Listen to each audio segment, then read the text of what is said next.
안녕하세요, 주식만입니다. 내일 머사지 코너 시작하겠습니다. 영상 시청에 앞서 구독, 좋아요 부탁드립니다. 금요일 시황입니다. 코스피, 코스닥이 둘 다 약보합으로 마무리됐습니다. 오전까지는 좀 괜찮다가 이제 오후 되면서 주말에 대한 불확실성 때문에 이렇게 조금씩 지수가 밀려서 그리고 외국인하고 기관들이 점점 이렇게 매도 강도가 좀 커지면서 이렇게 지수가 약하게 끝났는데요. 그리고 주말에 유럽하고 미국장들도 다 소폭 하락으로 마무리했습니다.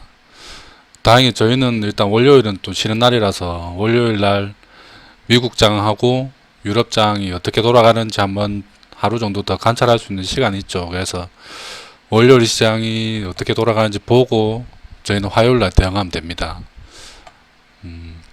일단은 뭐 예전처럼 이렇게 큰 낙폭의 폭락 장세는 아니고요. 그냥 뭐 하락하더라도 소폭으로 이렇게 하락하는 장이 아닐까 생각해 봅니다. 지금 시장이 안 좋은 이유가 세계적으로 봤을 때는 인플레이션 이게 가장 큰 것 같습니다. 특히 에너지 자원들 인플레이션이 가장 크고요. 이 인플레이션을 불러오는 이유가 중국, 인도, 유럽 쪽에 전력난이 이 에너지 자원의 인플레이션을 불러오고 있습니다. 중국은 또 저번 주에 폭우로 인해 가지고 또 뭐 석탄 그 광산이 이렇게 생산 중단됐다고 하는데요. 그럼 석탄 가격 또 올라가겠죠. 유가도 뭐 미국하고 이런 데서 다 잡으려고 뭐 보유량을 뭐 푼다고 하는데요. 유가는 오히려 WTI가 1.5% 정도 더 상승해 버렸습니다. 그래서 지금 미국에서 잡으려고 하는 뭐 힘을 쓰고 있으나 잡혀지지 않는다. 이게 아무래도 미국도 그렇고 중국, 일도, 유럽도 마찬가지 계속해서 지금 전기가 부족하다 보니까 에너지를 잡을 수가 없는 것 같습니다. 그래서 그로 인해서 전력난으로 인해서 생산이 부족하다 보니까 그 일반 재화 물품들도 다 가격이 다 올라가는 쇼티지가 발생하면서 가격이 다 올라가는 인플레이션 효과가 점점 더 커지고 있는 것 같습니다. 그리고 저희 나라 안쪽으로는 지금 환율이 지금 1196원까지 올라갔죠. 그래서 환율이 단기간에 올라왔던 게 좀 크다. 이게 이제 외국인 투자를 조금 줄여주는 그게 있습니다. 이게 뭐 서서히 올라가는 거는 크게 문제 없는데 이렇게 급하게 올라가는 것들은 외국인 투자를 위축시키는 효과가 있습니다. 오히려 이게 환율이 차라리 1200원 넘어가서 1200원대에서 차라리 안정적인 모습을 보이는 게 오히려 더 낫습니다. 차라리 올라가서 이제는 앞으로 내려갈 일만 남았다는 모습을 보여주는 게 오히려 외국인 투자를 더 끌어들이는 효과가 나올 수 있습니다. 당분간은 환율이 상승해서 1200원 위로 올라갈 가능성이 좀 커 보입니다.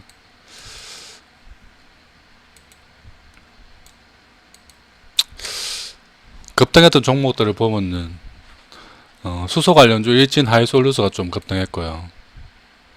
SK케미칼 이거는 뭐 개별 이슈 같습니다. 그리고 SL이 정말 간만에 급등이 나왔네요. 14%까지 급등했네요. 화신도 그렇고 자동차 부품주들이 조금 좋았습니다. 자동차주들이 반도체 쇼티지가 조금 해소될 기미가 보인다. 그럼 생산이 늘어나고 부품주들도 희망이 보인다. 그런 느낌으로 좀 올라간 것 같습니다.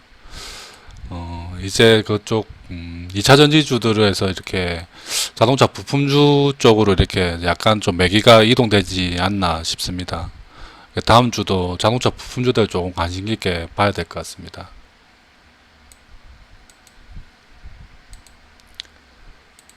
코스닥도 거의 뭐 약보합이니까 거의 상승 하락 거의 반반이고요.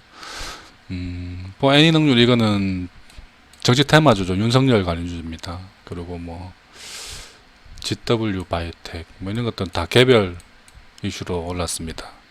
형지 전형적인 테마주인데요. 이 의류 이게 뭐야 섬유 관련주인데 이게 갑자기 이렇게 상한가를 칠 이유가 없는데 무슨 또 유수가 있는지 한번 봐야 될 것 같습니다.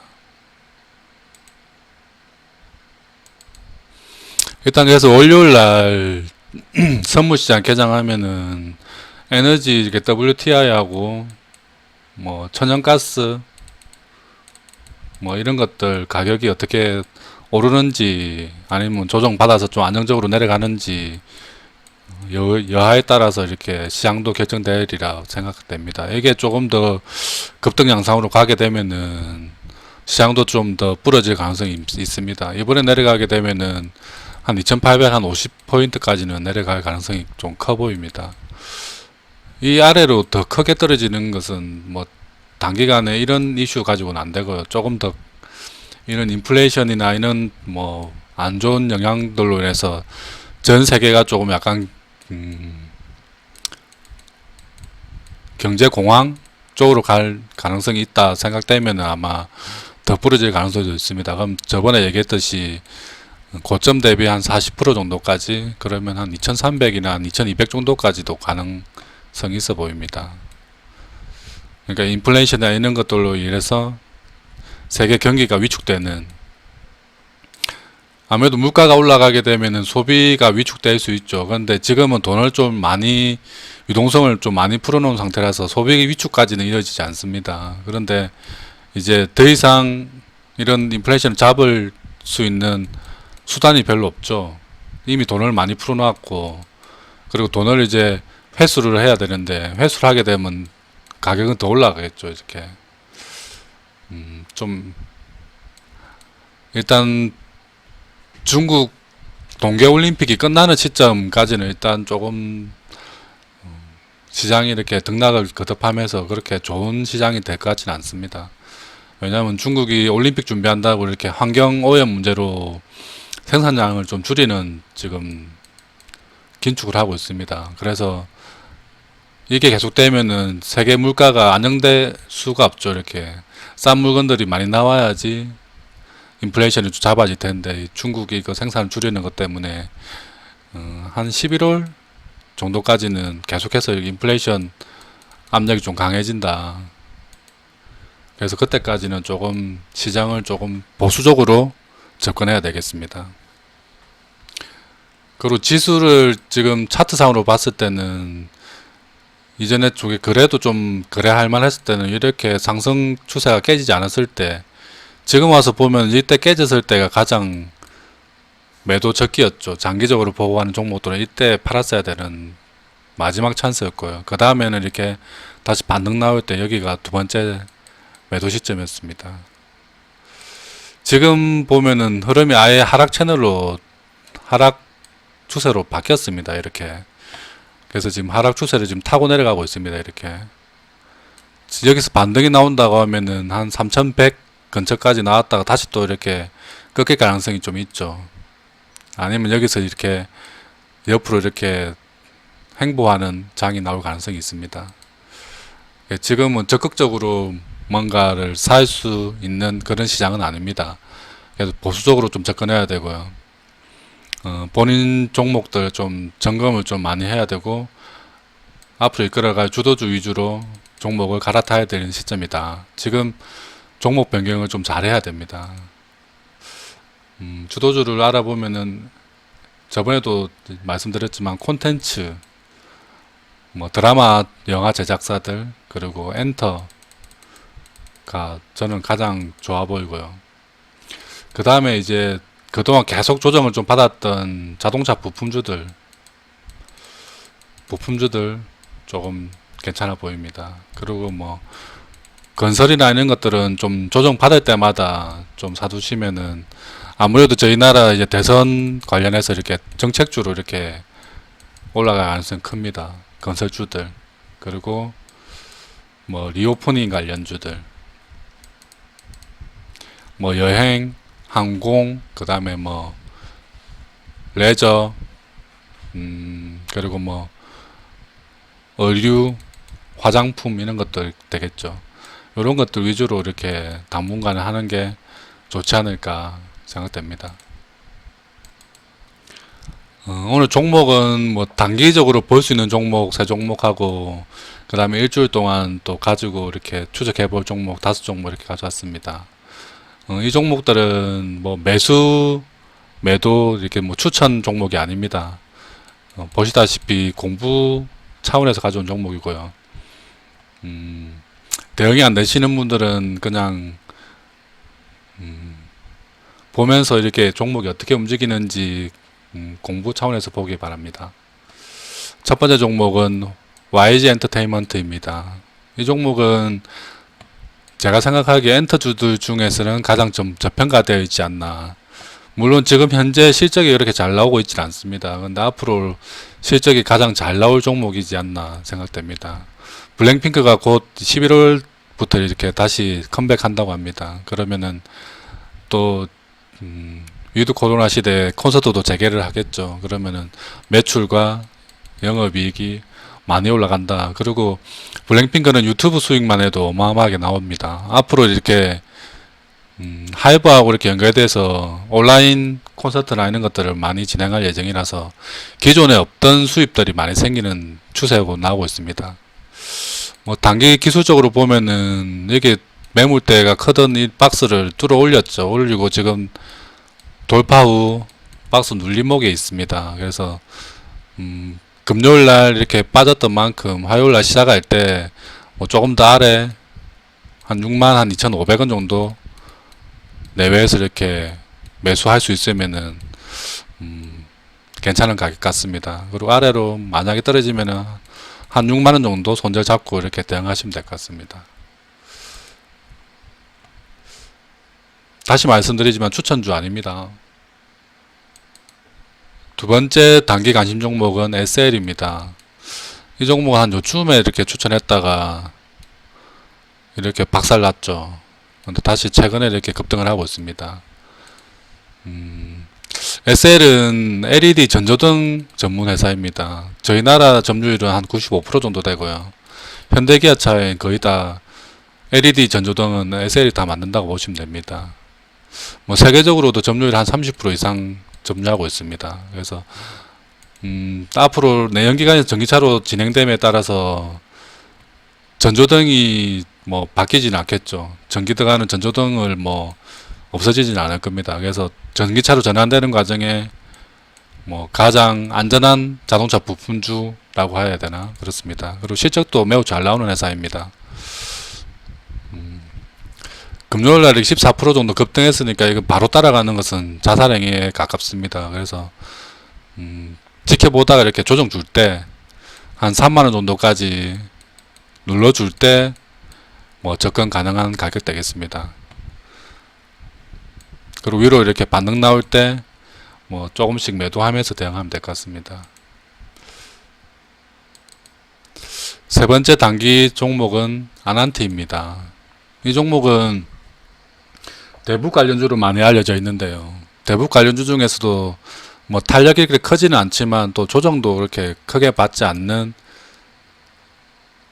주입니다. 아난티는 뭐 금강산 관련 주로 엮여 있죠. 금강산에 이렇게 호텔하고 지어놨죠. 골프장하고. 그것도 있고 국내에도 남해하고 이렇게 영남 지방 쪽에 골프장, 리조트 등이 많이 있습니다. 그래서 리오프닝 관련주로도 엮이고 있습니다. 최근 골프 인기가 식지 않죠. 그리고 리조트도 많이 뭐 객실이 없어서 뭐 예약을 못할 지경이라고 합니다. 해외로 이렇게 사람들이 나가는 수요가 줄어들다 보니까 국내 여행으로 많이 돌아오는 느낌입니다. 그래서 물론 대북 관련 이슈가 있으면 이렇게 좀 급등도 가능하겠지만 그게 아니더라도 이렇게 지켜주는 모습이 매우 흥미롭다. 그리고 이 종목도 마찬가지 이렇게 좀 컸던 이렇게 수렴 박스 형태를 뚫어올린 이후에 박스 상단까지 내려와 있습니다. 지금. 그래서 지금 가격대는 크게 뭐 불안해 보이는 가격은 아닌 것 같습니다. 그래서 만약에 매수하신다면은 12,000원 정도 근처에서는 이렇게 매수 가능하고요. 뭐 손절은 한 11,000원 정도 이렇게 잡고 가면 될 것 같습니다. 물론 이 등락이 좀 심한 종목이기 때문에 단기 대응 안 되시는 분들은 절대 접근하시면 안 됩니다. 그리고 추천주 아니고요.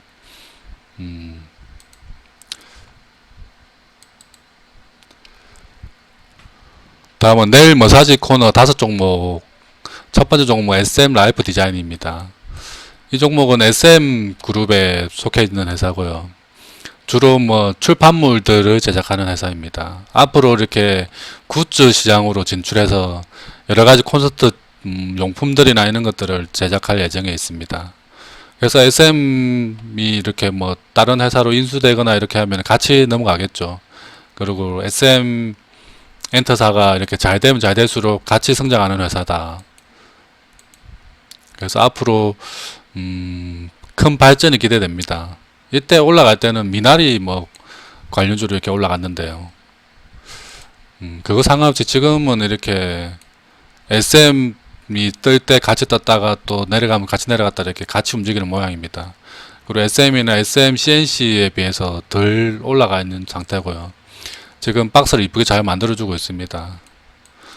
최근에 시장이 그렇게 뭐 좋지 않았음에도 이렇게 가격대를 잘 유지해주고 있습니다. 그래서 급하게 이렇게 뭐 사는 거는 뭐 부담되겠지만 한 3,200원 정도 이거 내외에서 이렇게 매수하는 것은 괜찮아 보입니다. 그리고 손절은 3,000원 잡으면 될 것 같습니다.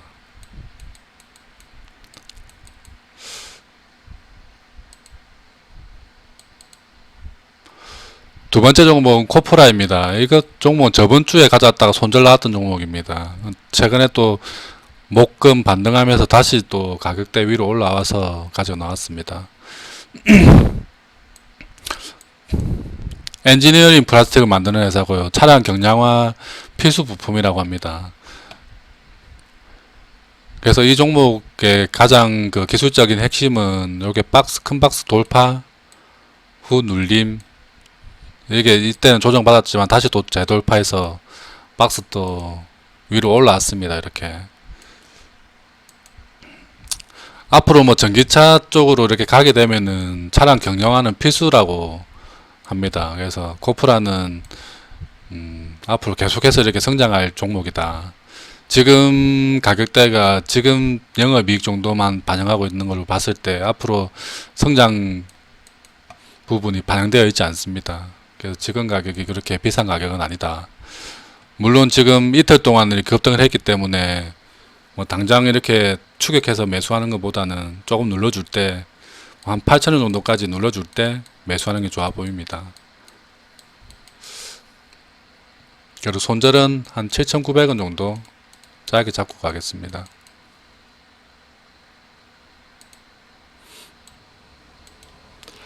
세 번째 종목은 세트레가입니다.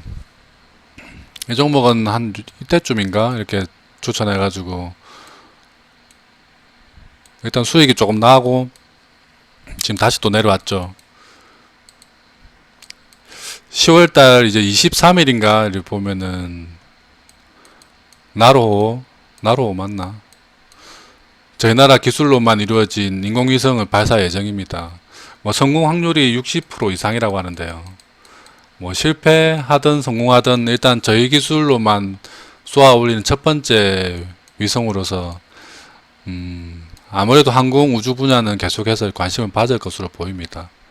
지금 다시 또 매수 가능한 위치까지 내려왔다. 그래서 한 57,000원 정도 근처에서 이렇게 매수하시고 손절은 동일하게 한 55,000원 잡으면 될 것 같습니다. 이렇게 급하게 움직이는 종목 아니니까 뭐 급하게 매수하실 필요 없습니다. 네 번째 종목은 백광산업입니다. 이 종목은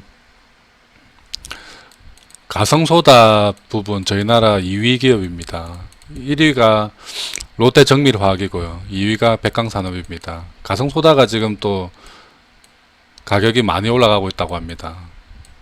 그래서 영업 명률도 좋아질 가능성이 매우 크다. 그리고 백광산업은 그 외에 삼성하고 이렇게 합작으로 해가지고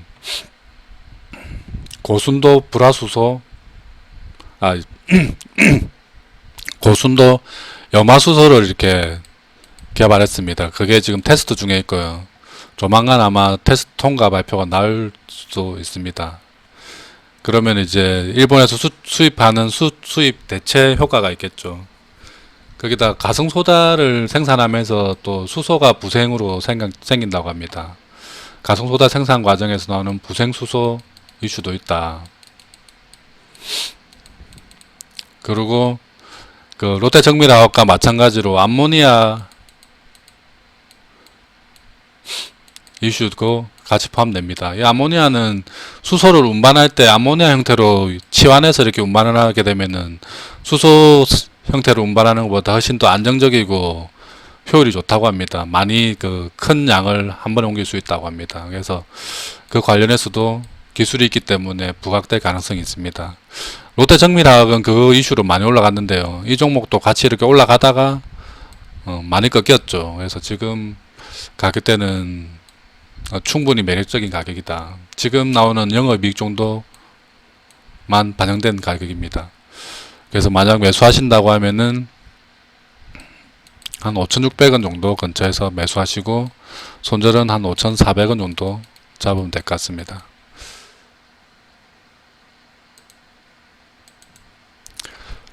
마지막 종목은 GS건설입니다. 이 종목은 뭐 따로 설명 안 해도 어떤 종목인지 아실 거고요. 건설주입니다. 이 종목을 가지고 온 첫 번째 이유는 잘 닿지 않던 1년선에 다시 닿았습니다. 1년선 닿은 이후에 이렇게 반등 나왔죠. 이번에도 닿았으니까 또 반등 나온다는 원리로 가져왔습니다. 모양도 N자 모양이 되겠죠.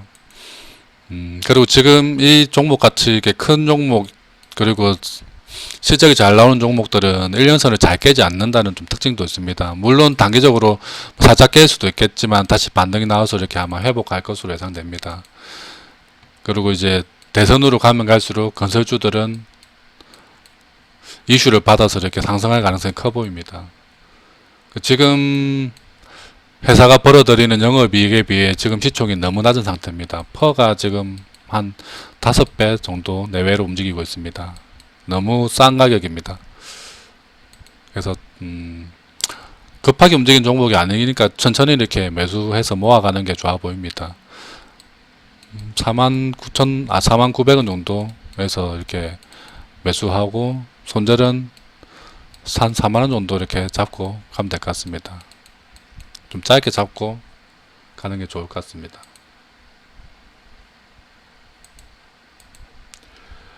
오늘 소개했던 8종목 모든 종목이 다 추천 종목은 아닙니다. 본인 판단하에서 이렇게 해야 되고요. 꼭 그 본인 차트에서 이렇게 그려보시고 그리고 제가 설명했던 종목에 대한 설명이 동의가 되시면 이렇게 매매를 하시는 거지 그냥 종목명만 보고 이렇게 매매를 하시면은 손실을 키울 수 있습니다. 그래서 꼭 참고하시기 바랍니다. 오늘은 이동평균선에 대해서 한번 알아보겠습니다. 우선 이동평균선은 뭐 단기, 중기, 뭐 장기 정도로 이렇게 나눠서 단기는 20일 이하, 중기는 한 60일이나 뭐 120일선, 장기는 뭐 200일선, 뭐 240일선 정도로 이렇게 구분됩니다. 저는 사용하는 게 단기는 21선 보고요. 중기는 121선, 장기는 241선 이렇게 보는데요. 뭐 사람에 따라 뭐 이거 조금 다르게 봐도 크게 문제는 없습니다. 핵심은 이동평균선이 움직이는 것은 뭐 주가의 움직임하고 같이 움직이죠. 단기는 거의 주가와 비슷하게 봉모양과 비슷하게 이렇게 단기는 따라 움직입니다. 그리고 점점 장기로 가면 갈수록 조금 행동이 느립니다. 그래서 내려올 때는 장기 이동평균선이 가장 위에 있고요. 이게 1년선, 뭐 241선 있고, 그리고 그 아래에 이렇게 121선이 내려옵니다. 그리고 주가와 같이 이렇게 뭐 21선이나 5일선 있는 게 같이 먼저 내려오겠죠. 이렇게 장기, 중기, 단기로 이렇게 거꾸로 이렇게 배열된 상태를 역배열이라고 합니다. 이동평균선 역배열. 항상 이렇게 역배열일 때 있는 주가에 있는 차트에서는 절대 매매를 하시면 안 됩니다. 역배열이라는 말은 주가가 항상 평균보다 아래에 위치해서 움직인다는 겁니다. 1년 평균이 여기 위에 있는데 아래에 움직이는 그 주가를 건드렸다가는 이렇게 꼬라박히는 경우가 많이 생깁니다. 그래서 역배열이 때는 절대 매매를 하면 안 된다.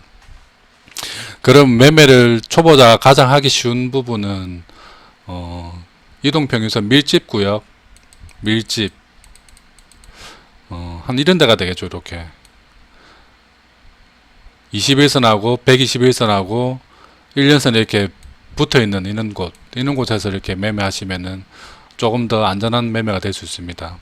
보통 움직임이 역배열로 가다가 이렇게 밀집이 나왔다가 다시 정배열로 바뀝니다. 정배열은 단기가 위에 있고 중기가 가운데, 장기가 아래에 있는 것을 정배열이라고 합니다.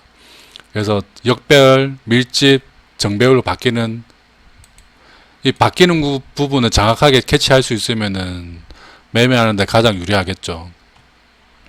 보통 보면은 21선이 이렇게 1년선을 주가가 21선, 1년선을 뚫어 올린 이후에 이렇게 눌림목 위치에서 이렇게 매매하는 게 가장 좋습니다.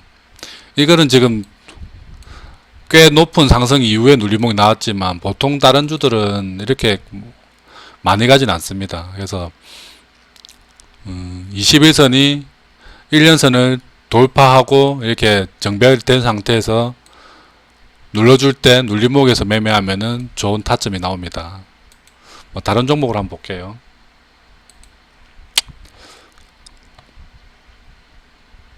이 종목은 조금 그림이 좀 애매하긴 하네요. SL이라는 종목인데요. 이 종목은 이때 처음 이렇게 21선을 1년선을 돌파했죠. 돌파하고 눌러줄 때, 근데 지금 또 깨고 내려가서 좀 애매하긴 합니다. 이 종목은 1년선 타고 이렇게 긴 박스 형태로 이렇게 움직였네요. 이런 것들은 좀 매매하기에 좀 애매하다. 다른 종목 볼까요? 이 종목은 좀 괜찮네요. 코스모 신소재라는 종목입니다. 이 종목 같은 경우에는 이렇게 1년선을 21선을 통과하게 돼 여기죠. 여기서 통과해서 이렇게 쭉 올라가다가 요렇게 눌러줄 때 이런 부분에서는 매매가 가능하다. 그래서 이때 만약 못했으면 다시 또 올라갔다가 다시 눌러줄 때, 그래서 정배열 상태에서 이렇게 중기나 장기이동 평균선에 가까이 이격도가 좁아졌을 때 매매를 하면은 매우 중요한 타점이 됩니다.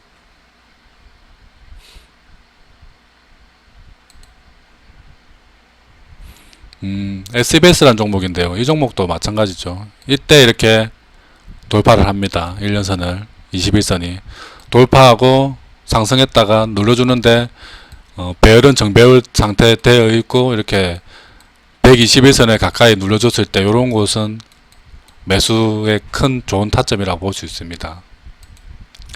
이때 물론 더 정확하게 보게 되면은 121선하고 241선이 우상향으로 바뀌어 있는 게 좀 중요합니다. 이때 만약에 이런 비슷한 위치에 왔더라도 1년선이 만약에 밑으로 이렇게 방향이 보고 있다 이러면은 아직까지는 정확하게 주가가 돌아 올라가는 느낌이 아닙니다. 그래서 이때는 매수하시면 안 되고요. 요렇게 지금은 이렇게 오른쪽 올라가고 있죠. 이렇게 1년선도 6개월선도 이 상태는 이렇게 정확한 눌림목이라고 볼 수 있습니다. 이럴 때 눌렀다가 눌림목을 정확하게 못 찾으시는 분들은 눌렀다가 이렇게 이 앞 전고점을 돌파하는 시점에 매수해도 크게 문제는 없습니다. 조금 늦지만 조금 더 안전한 지점이 될 수 있습니다. 확실한 눌림목 이후에 반등 자리를 보고 가는 것도 괜찮습니다.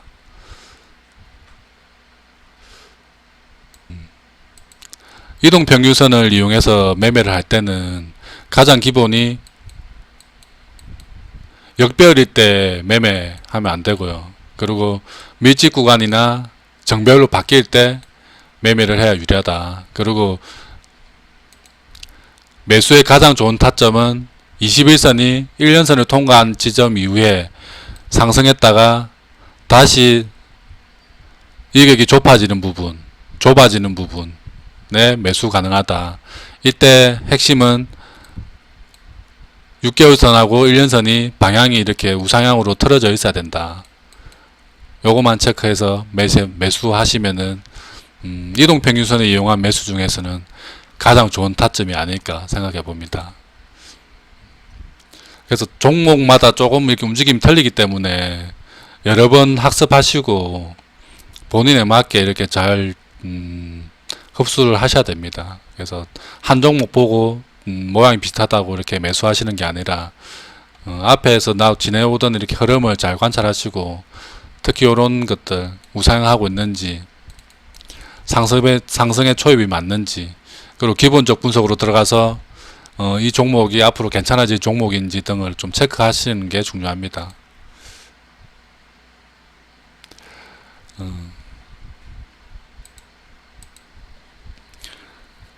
그리고 다시 한번 말씀드리면 월요일 날 뭐 미국하고 유럽장 시작할 때 뭐 지수가 오르고 내리는 것도 중요하겠지만 아마 에너지 관련 섹터에 이렇게 선물 지수가 상승이 이렇게 크게 나오게 되면은 아마 지수에는 안 좋은 영향을 미칠 겁니다. 그래서 WTI나 이런 것들을 좀 잘 챙겨 확인하시고 매매를 하셔야 됩니다.